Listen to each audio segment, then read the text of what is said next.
مدينة شدادي وقراها، ننحني إجلالا وإكراما على أرواح جميع الشهداء الحرية الذين ناضلوا بالدفاع عن الوطن وعلى الأرض والشرف.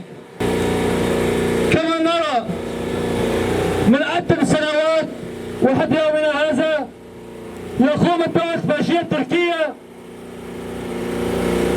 بالدعم للمرتزقة من أجل كسر إرادة الشعوب والمقاومة الذين يناضلون الشعب من أجلها هي الحرية والوطن والكرامة.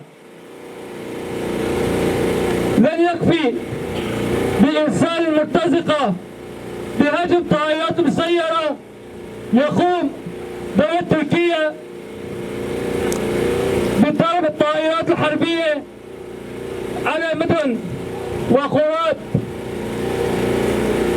لن يفرق لديه كأننا مدنيين أو قوات عسكريين. نحن كمؤسسة الجرحى نؤاهد شعبنا، نؤاهد شهدائنا، نؤاهد قائدنا صاحب الفكر والفلسفة الأمة الديمقراطية القائد عبد الله أوجلان. سنقاومه حتى آخر نقطة في دمائنا.